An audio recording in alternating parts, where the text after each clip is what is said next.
So some of you need to hear this. If you have somebody in your life that has a skill that they can monetize, this is an artist that can do artwork, freelance. This is a general contractor that can fix and repair decks or kitchens, or an average break-fix person that fixes computers, somebody who works in IT. Anything. This pertains to anything or anybody that has a skill that they can, that's like their job, you know?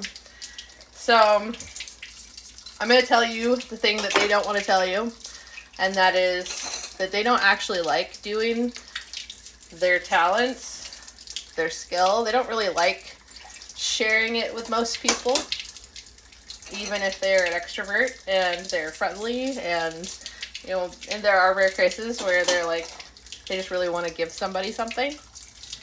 But it is fairly rare for somebody to want to do that skill for free. So if you have somebody that fixes computers or knows how to fix computers, they're not going to want to do it for you for free. They're not obligated to do it for you for free unless you pay them, in which case they're obligated to perform the action for the allotted payment and agreement. But they do not want to do any of that work for free. Nobody wants to do work for free. So I'm just gonna say the unpopular thing, and that is, don't just become a friend with a break-fix or IT person just because you think that they're gonna give you free IT support. Don't friend an artist just because you think that by being their friend you're gonna get free artwork. Don't friend a general contractor thinking that you can have them come over and for 5 minutes take a quick look at their deck. Like, who are you? What world are you living in? I don't know. I feel hostile about it because I keep getting these jobs where I have to have some sort of skill and I have to perform that skill in said labor. I'm almost never wanting to show up for work, but I do it on time anyway because I have a good work ethic. But don't do that. Don't just become somebody's friend with the expectation of getting free stuff. You're not a good friend at that point. Pay them accurately. You know, sometimes they might give you the family discount, and that's fine. Don't expect it. Don't even ask for it. If they offer family discount, then they will tell you. But if they don't offer a family discount, then that's because they don't want you to have a family discount. That means they want to actually get paid, because them doing that work means that they get to eat and they get to pay their bills instead of go hungry. It's tough to go hungry.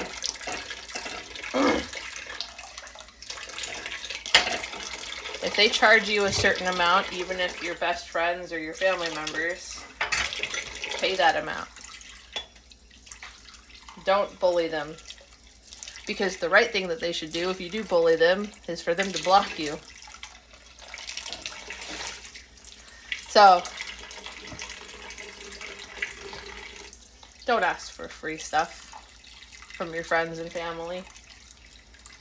Just don't do it.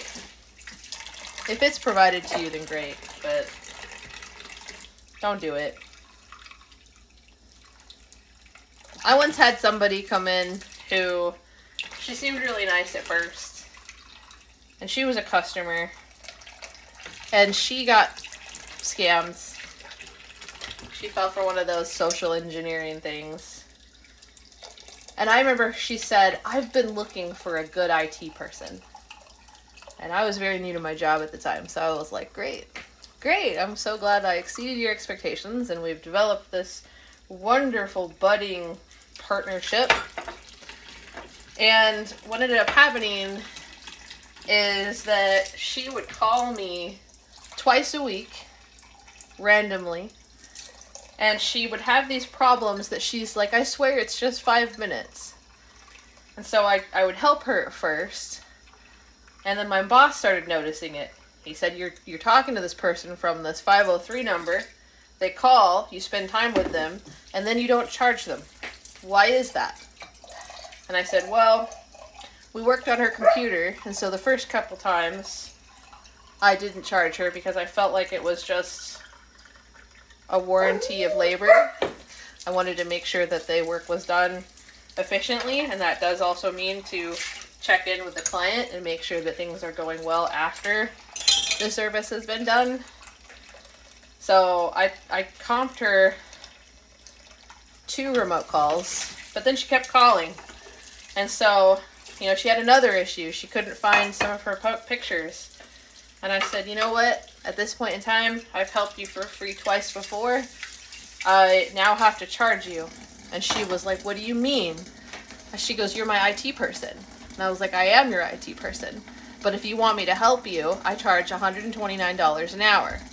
And she goes, I can't afford that. That's too high. And I said, well, then you'd hate to hear my in-person fee. It's $149 an hour if you want to talk to me in person. And she was like, I can't pay that. She goes, why would you do this to me? I'm like, I'm not doing this to you intentionally. I'm going to tell you something. If you're setting boundaries and the person immediately acts injured, that's a good sign to stop talking to them. In any case, she said, why would you do this to me? You haven't charged me before. I'm like, I know, that was me trying to essentially be nice to you by giving you too much. But now I have to charge you. That's how this works. And she goes, well, then I can't work with you. And I said, okay. And then she never called again. I never heard from her ever again. I find that so weird that when she's like, well, then I'm not going to work with you. It's just like, I don't understand. I get that so often. People threaten to not work with me, but the caveat is they want me to work with them for free. So they don't think, it's like they don't value my time. My time is valuable. I know how to fix your problem, and I can do it efficiently. Maybe not fast, but I can do it. And you're coming to me wanting me to do it for free? Sorry, that's not how that works. That's not how any of this works. So, if you know somebody that has a skill or a talent that they can monetize, never ever ask them to do it for free. And never expect them to do it for free.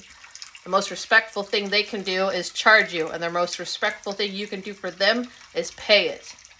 That's how this works.